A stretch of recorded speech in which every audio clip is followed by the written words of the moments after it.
Šodien raidījumā skaidrosim, kas rūpējas par to, lai koferi vienmēr atrastos tajā pat lidmašīnā, kurā lidojam mēs, to īpašnieki.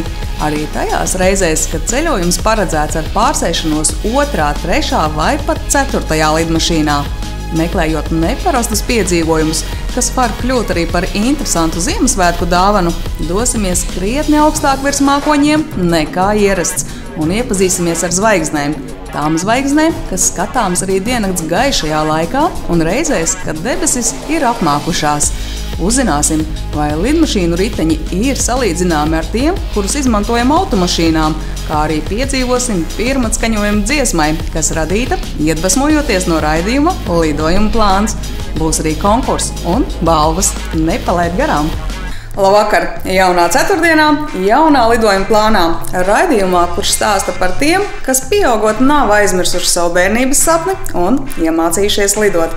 Šajā reizē gan raidījumu sāksim ar tēmu, kas noslēgs iepriekšējā raidījumā uzsākto stāstu par koferiem.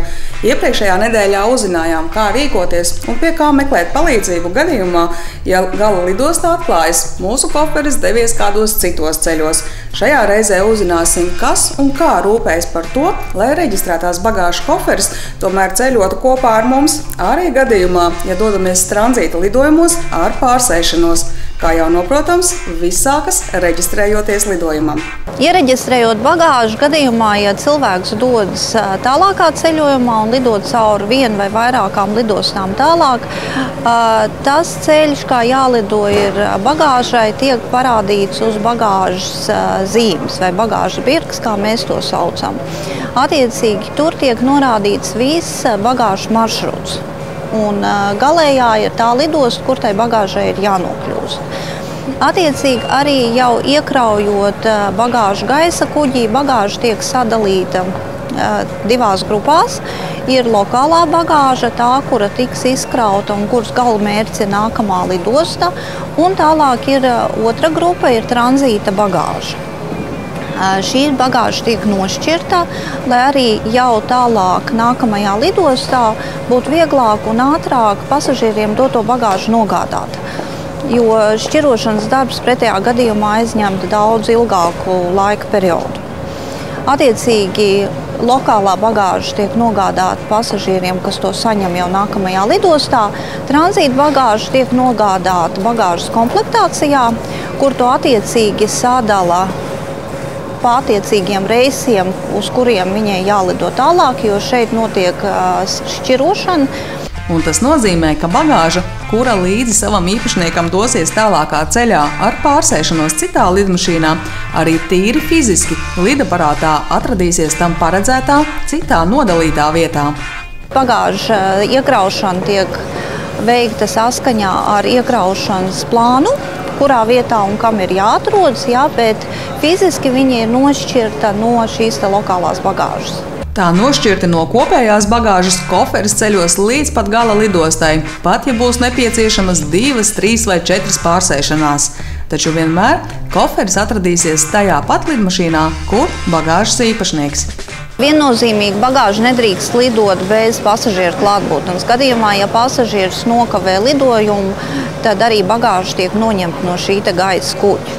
Attiecīgi, tātad bagāžai ir jānonāk nākamajā lidostā kopā ar pasažieri, un bagāža tāpat kā pasažieris gaida nākamo lidojumu, kad dodies tālāk. Sistēmas, kas koferus sašķiro un nogādā līdz lidmašīnai, ir atšķirīgas. Lidostās sistēmas ir dažādas. Lielajās lidostās tā ir automātiskā sistēma. Mūsu gadījumā mēs tātad skatāmies un šķirojam ar rokām šo bagāžu. Un bagāža attiecīgi bagāžas komplektācijā gaida, kamēr tiks nogādāta gaisa kuģī, lai lidot tālāk.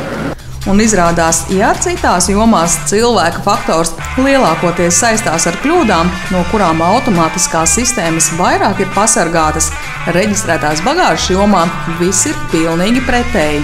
Cilvēks ir precīzāks viennozīmīgi. Protams, tehnika ir svarīga uz ļoti lieliem apjomiem, tādām lielajām lidostām kā Londona, Frankfurta. Bez šīs tehnikas neiztikt, bet katrā gadījumā cilvēka faktors šī gadījumā, teiksim, ir kā pozitīvais. Precīzā zinātnes statistika par noklīdušiem tranzīta koferiem lidostā Rīga iepriekš sacītajam ir lielisks pierādījums. Ja mēs runājam tādos tīri no statistikas viedokļa, tātad mums ir 0,004 somas uz 1000 pasažieriem. Tēmu noslēdzot, atliek vien piebilst, ka reģistrētā bagāža tranzīta lidostā pasažierim nav un nebūs pieejama arī tad, ja gaidot nākamo reisu, būs jāpavada lidostā ilgākas stundas. Jo atkal atgriežoties pie lidostu lieluma un to bagāžu skaita, kas tiek apstrādāts šajā lidostā, tātad doto atsevišķo bagāžu atrast no tā visa kopējā skaita ir praktiski nereāli. Savukārt mūsu nākamo stāstu rosināja veidot adventas laiks, kas nu pat kā sācies un daudzus veidina gremdēties pārdomās, bet citiem atgādina, ir pienācis laiks sagādāt Ziemassvētku dāvanas. Nākamais stāsts patiesi varētu ieinteresēt kā vienus, tā arī otrus. Mēs pacelsimies kosmosā, tajā kosmosā, kas baudāms no Zemes. Mēs esam atnākuši Tehniskās jaunas nāmas Annas 2, tādā pavisam dīvainā projektā, kas visu laiku tā skaitījās kā dīvains. Un tas ir Bērnu zinātnes centrs Tehnoannas pagrabi. Un fonā jūs redzat planetāriju, kurš mums ir jau no 1997. gada, tas ir vairāk nekā 15 gadi. Un kur tie bērni un jebkurš tas, kas vēlās, viņš nāk pie mums un var skatīties tās zvaigznes. Tiem, kas par tādu lietu kā planetārijas dzird pirmo reizi, un izrādās mūsdienās šādu cilvēku nav maz, atgādināsim, planetārijas nav teleskops. Patiesībā tas ir kupols, kurā ieejot zvaigznes un to izvietojums kosmosā tiek attainots ar projektoru palīdzību. Planetārijas imitē reālo ainu, ko jūs varat redzēt ārā izejot. Bet tas nav reālais, teiksim tā, kā jūs skatāties ar teleskopu. Tur jūs redzat īstās zvaigznes. Šeit uz apaļa kupola jūs demonstrējat zvaigžņu imitācijas. Un tā atšķirība ir labums ir tāds, ka teleskopu jūs varat redzēt tikai tad, kad ir tumsa. Tad jūs nevarat pilsētā, jo tur ir traucē apgaismojums, tad jums ir jābūt labiem laika apstākļiem. Un tas nozīmē, ka pie teleskopa jums jābūt ļoti precīzi, tāpēc, ka tur var pa vienam cilvēkam pieiet. Bet planetārijas ir labs tieši no šī pedagoģiskā viedokļa, ka viņš ļauj jums imitēt ļoti dažādas situācijas, un jūs varat izspēlēt, piemēram, dažādos laikos, kādas izskatījās debesis tāda. Ja? Jūs varat aizbraukt uz jebkuru zemeslodes punktu. Ja? Tātad, izmantojot planetāriju, zvaigžņotās debesis ir iespējams vērot jebkurā diennakts laikā, un ir vienalga, ārā ir debesis skaidras vai mākoņiem klātas. Tehnoannu pagrabu pedagogi atzīst, joprojām gadoties sastapties ar apmeklētājiem, kas šeit pirmkārt meklē teleskopu, un tomēr netrūkst arī visai izglītotu un zinošu jauniešu. Iepriecina tas, kad nāk ar vien gudrāki bērni. Daži bērni ir tādi, ka viņi tiešām skatās Discovery kanāls, un viņi ir ieinteresēti izglītības iegūšanā. Ja? Tad tajā ap 2000. gadu mums bija tāda sajūta, ka astronomija vispār ir galīgi tādā zemā līmenī, un ka būs tādas lielas tās ziepes. Ja? Bet tagad jāsaka, ka bišķiņ tas jautājums ir uzlabojies, lai gan skolā jau, man liekas, ka astronomija vēl ar vienu nav, kā atsevišķs priekšmets, vai viņš ir tikai sastāvdaļa. Ja? Protams, pirmā lieta, ja bērnam jautā, kas ir nepieciešams vai vajadzīgs, lai ieraudzītu zvaigznes, tad bērnam viņš uzreiz varbūt ir dzirdējis, ka tas ir teleskops, ka planetārijas varbūt nav šī lieta, bet jā, pēdējos gados tas vairāk nav nekāds liels jaunums, liels vai mazs, visi tomēr zina, kas ir planetārijas un ka tā ir ļoti patīkama un interesanta vieta, kur redzēt zvaigznes un uzzināt daudz ko jaunu. Planetāriju gan apmeklējot nevien tie, kuri kāri gūti interesantas zināšanas par zvaigznēm, bet arī vienkāršai atpūtai. Turklāt gadoties, ka uz planetāriju dodas romantiski pārīši, kas zem zvaigznēm, lai arī mākslīgām, tomēr bauda kopā būšanu un kopā arī meklē vienu vai otru zvaigznāju, lūkojas pēc noteiktiem spīdekļiem un gūst prieku. Šī ir tā vieta, kur cilvēki varbūt var bišķiņa mazliet nomierināties, relaksēties, un nereti arī mēs sakam, kad nodziest gaisma, iestājas tāda kā nakts, kad jūs mierīgi varat baudīt mirklī, relaksēties, varbūt pat iesnausties, un nereti arī jaunās māmiņas ļoti, ļoti aktīvi izmanto šo iespēju, un tiešām arī iesnaužas mazliet, jo šis ir tas brīdis, jā, kad viņas var pavērties zvaigznēs, mierīgi baudīt mirkli, skatīties, un jā, tas nereti arī ir šis, varbūt ar smaiņu tāds interesantākais gadījums. Patiešām cilvēki tik ļoti izbauda šīs 15-20 minūtes, ka viņi tikai gūst zināšanas un var izmantot iespēju pabūt planetārijā, bet viņi arī var vienkārši brīvi atbrīvoties un relaksēties. Jā. Jums var būt arī romantisks noskaņojums. Jums nav jābūt obligāti kā zinātniekam, kas tagad pētīs kaut kādas debesis, un jums ir vajadzīgs, jo tas nav zinātniekiem. Planetāris ir vairāk mācību priekšmets, bet cilvēkam var būt romantisks attiecības ar zvaigznēm. Mēs esam uztaisījuši kādreiz pasākumā, kad ir soliņš un 2 cilvēki var apsēsties planetārī iekšpusē un vienkārši tajā atmosfērā sēdēt. Bet arī pašā laikā jāsaka, ka es kaut brīnos, bet ļoti daudz, 80% cilvēku tomēr interesējās arī par to, kur tad ir tie lielie rati un kas tad ir tā mūsu galaktika, kurā mēs dzīvojam. Un kaut kā tas kosmos, tas tuvākais kosmos, mums viņš tā kā paliek tāds lielāks ar vienu, un tie cilvēki ar vien vairāk tomēr grib zināt arī kaut kādas zināšanas, un kur viņi atrodas un kādu vietu ieņem. Ja? Mēs arī stāstam it kā tādas tā kā teikas. Ja? Bet mēs neizvairāmies arī no tā, kad mēs runājam ar maziem bērniem. Un tad jūs noteikti stāstat teiku par lielo lāci, un jūs stāstat teikas par kāpēc viņai liela asta, piemēram, ir, vai kas bija Zevs un tā tālāk. Tā kā mēs mēģinām to uz ļoti dažādiem vecumiem, lai tā publika, kas pie mums nāk, viņi noteikti būtu gan pieaugušie, gan arī vecāki, piemēram, un kopā. Un te arī skaidrojums, kādēļ planetārija apmeklējums varētu būt neparasta, bet aizraujoša dāvana gan lieliem, gan arī maziem. Jāteic, gan šobrīd Latvijā darbojas 2 planetāriji. Viens Ventspilī, kur zvaigznēs iespējams lūkoties ar digitālā planetārija palīdzību, otrs šeit, Rīgā, Tehno Annas pagrabos. Te gan papildus iespējai lūkoties zvaigznēs, iespējams arī apskatīt daļu no slavenā padomju laika planetārija, kas atradās Pareizticīgo katedrālē. Tanī stāvoklī, kādā viņi ir redzējuši viņu katedrālē, tad, kad ir beidzis to darbību zinību biedrību, ka viņš ir bijis tādā stāvoklī, kad viņu nav bijis vērts atjaunot. Bet tanī pašā laikā viņš ir diezgan rupjā veidā demontēts, bet tanī pašā laikā diezgan labi iepakots. Un tad viņš stāvēja Garkalnē, bet tad, kad zinību biedrībai vairs nedeva šo naudu, viņš bija kaut kādos 4 konteineros, viņi tos konteinerus atdeva, un visas tās lietas bija izliktas tādā auto stāvvietā vienkārši.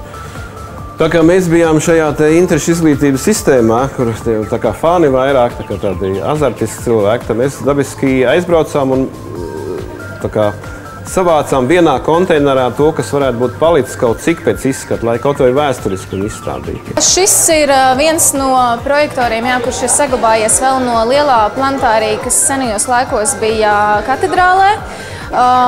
Konkrēti, šis arī mums ir mazs izpētes objekts, jo, ja jūs ieskatīsieties iekšā, šīs zvaigznītes ir ļoti daudz, tā kā tas ir arī interesants un savā ziņā, neskatoties uz savu vecumu, tas ir arī interaktīvs objekts šodien, ne tikai kā vēstures objekts, bet arī katram, ja jūs ieskatīties iekšā, tur var saskatīt zvaigznītes, un arī katram pašam tas ir interesanti, bet atrast kaut kādu zvaigznāju vai kaut kādas sakarības, kur kas atrodas.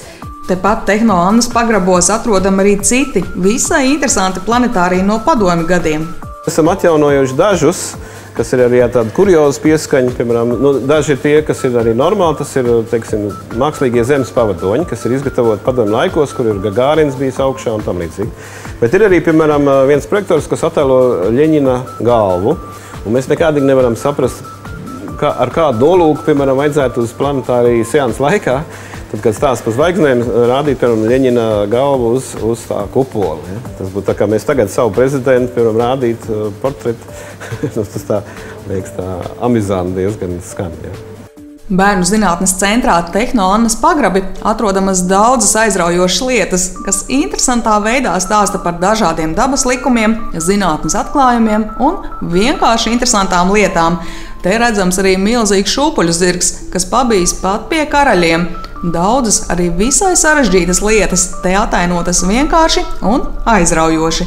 Iespējams, tas arī iemesls, kādēļ apmeklējums uz šejieni jāgādā jau pāris mēnešus pirms plānotā brauciena. Mums tā rinda ir apmēram mēnesi pusotru uz priekšu, un man liels prieks, kad ir interesi tieši skolotājiem. Nav tā, ka tikai brīvā laikā nāk vecāki, kas mums arī dabiski iepriecina, bet liels skaits skolotāju, kas ved klases. Tā interese ir ārkārtīgi liela, bet viņi nāk kopā uz šo zinātnes centru, faktiski kā to ir ieteikuši mums arī tie kolēģi, kas ir Zviedrijā. Ja? Jo tad viņi iegūst plašāku informāciju. Ja? Savām acīm pārliecinājāmies, ka daudzie dārgumi, kas slēpjas Tehno-Anna pagrabā, tāpat kā planetārijas, no tiesas spēj sniegt jaunas un neparastas sajūtas, kuras iesakam nobaudīt arī jums. Savukārt mēs būsim atpakaļ pēc īsas pauzes ar jauniem stāstiem. Nepārslēdziet kanālu!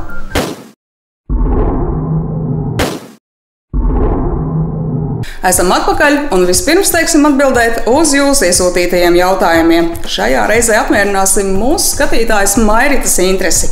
Proti, meitene jautā, vai lidmašīnu riteņi ir salīdzināmi ar tiem, ko izmantojam automašīnām, vai to sastāvs ir līdzīgs. Tāpat viņu vēlas arī uzzināt, vai gluži tāpat kā automašīnām, arī lidmašīnām ir gan vasaras, gan arī ziemas riepas.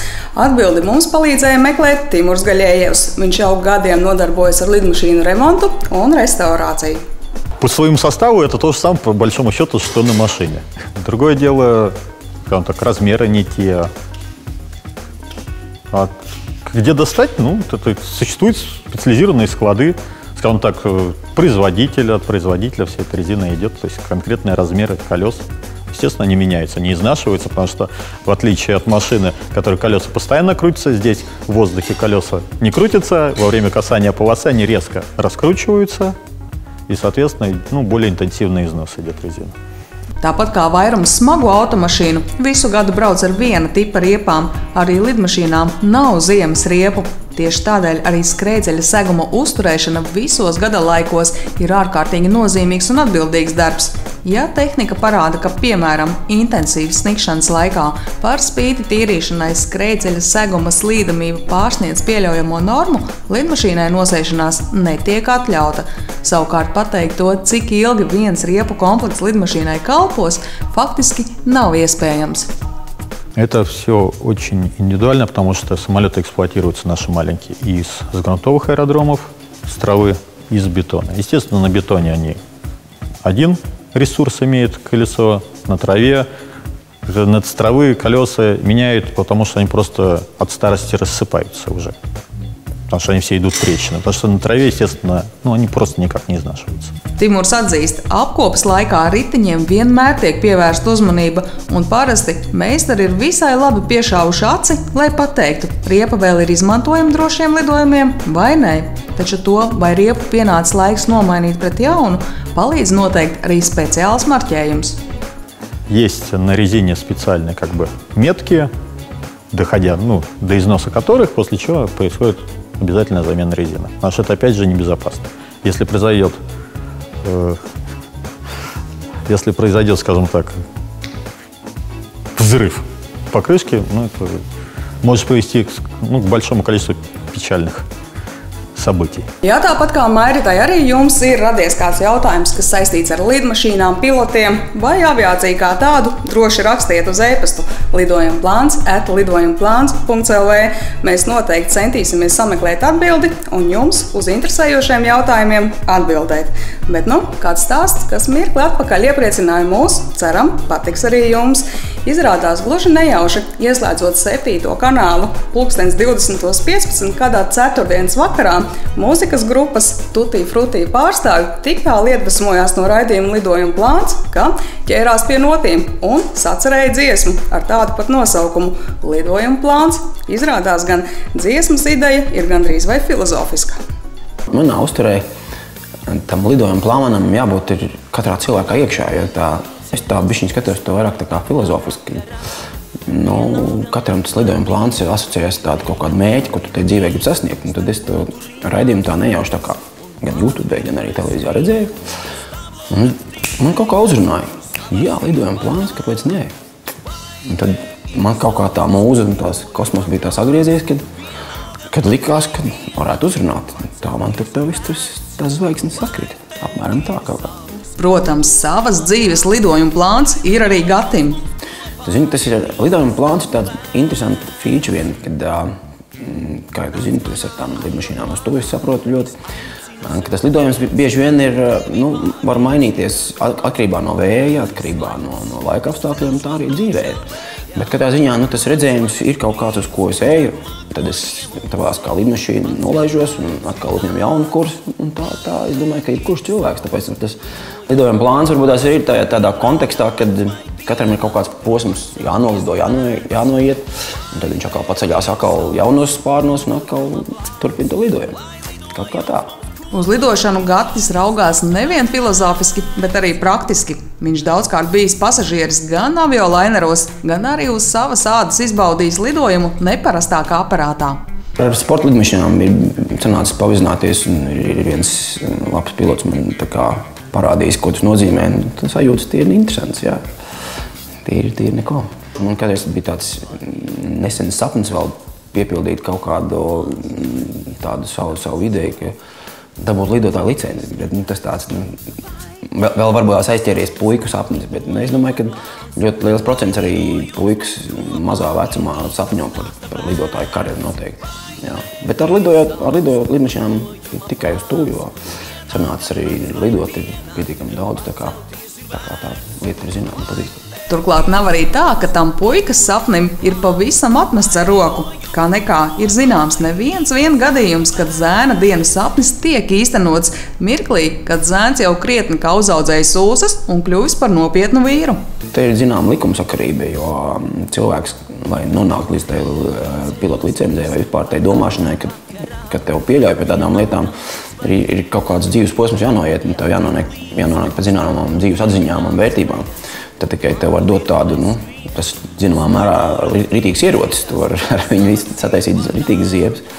Tā kā es domāju, ka jā, tāpēc arī šie vīri vai čaļi, īstie čaļi šajā vecumā par to sāk domāt, kad viņi ir nobrieduši tieši šim pasākumam un tieši šai lietai, tāpēc arī es domāju, ka arī viesi nevarētu būt, kāpēc tas, lai būtu izņēmums. Atgriežoties pie dziesmas ar mums tik tīkamo nosaukumu Lidojuma plāns, Gatis neslēpj. Mēs esam pirmais raidījums, kurš grupu iedvesmojas ķerties pie noša lapām. Raidījumi nav gan tā paši, esam kaut ko rakstījuši un ņēmušies, bet konkrēti raidījumam, jūs esat pirmie. Tā kā mēs ļoti jūtamies pagodināti, tāpat kā jūs, es ceru. Lai arī 11 pastāvēšanas gados Tutti Frutti ir pagrozījies arī dažādās dziesmu aptaujās, tāpat kā ir skanējis arī radio eterā, pamatā tomēr viņi uzstājoties svinībās, kur paši sev kā galveno uzdevumu ir izvirzījuši misiju nest prieku. Mūsu tas klientu loks ir korporatīvie pasākumi, lai kādam patiktu vai nē, tās pašas kāzas un ballītes, un visiem tiem, kam vajadzīgas ir laba mūzika, labas dejas. Mēs esam gatavi ar viņiem sadarboties, tā kā tas ir mūsu amplua. Tas Tutti Frutti arī savā sevī slēp tādu informāciju, kad mēs spēlējam dažādām gaumēm un dažādus stilus. Mūsu uzstādījums ir tāds, ka mēs vairāk vai mazāk darām citiem gandarījumu un citiem to prieku, un tad arī spēlējam pārsvarā cover versijas. Tā kā no pazīstamām pasaules dziesmām savu ieguldījumu dodam, un tur tas sanāk tas viss. Bet to, kāds liktenis piemeklēs grupas dziesmu ar nosaukumu Lidojuma plāns, Gatis gan neņemas prognozēt. Ko tur var paredzēt daudz? Tas jau tikai ir augšā zināms, kas viņiem būs. Zini, ja tev patīk, ja vēl es paprasīju vēl kādam, es tā ļoti mīlu kritiku, lai pat taisnu uzreiz pasaka, lai nav tur tāda mākoņa. Viņi nav nekāda superhīts, bet nav nekāds arī tāds, kas varētu rītā jau ielikties skapī. Kaut kas viņā ir. Paklausīsies arī klausītāji un skatītāji, ja paklausīsies kaut kas viņā ir. Cik tā tas būs, nezinu. Tā, kad jums apniks, tad sakiet, es mēģināšu kaut ko citu uztaisīt. Bet gan paklausīsimies, kāds lidojuma plāns ir grupas izpildījumā. Tad pieceļos es, lai agrā vakarā, vienalga nakts vai diena, ir vējam jātiek līdz. Starp burtu rindām slejas un vārdu virknei skrien, uz tablo rakstīt cejas, kur salasīt vārdā. Vai te ir savs lidojuma plāns, vienalga nakts vai diena, tev pacelties ir vērts. Vai tev ir savs lidojuma plāns, lai lidojums mums kopā ir īsta stāsta vērts. Nāc manā aeroplānā, Uzzinājuši par grupas veikumu, mēs bijām pārsteigti un iepriecināti. Un šobrīd ceram, ka varbūt kādu dienu dziesmu ar nosaukumu Lidojuma plāns dzirdēsim arī radio viļņos. Bet laiks raidījuma konkursa jautājumam, kas šajā reizē saistās ar mūsu pirmo stāstu par ceļojumu koferiem. Un tā tad jautājums, cik no 1000 ceļojumu koferiem, kas dodas tranzīta lidojumos, noklīst lidostā Rīga. Esi pirmais, kurš atsūta pareizo atbildi uz e-pastu lidojumplāns@lidojumplāns.lv un balvas no lidostas Rīga būs tavējās. Bet nu gan laiks atvadīties. Paldies, ka bijāt šo pusstundu kopā ar mums. Uz tikšanos jau pēc nedēļas ar jauniem stāstiem. Lai jums ir veiksmīga šī nedēļa, bet, ja plānojat doties kādā lidojumā, lai lidojumam labvēlīgs laiks. Atā!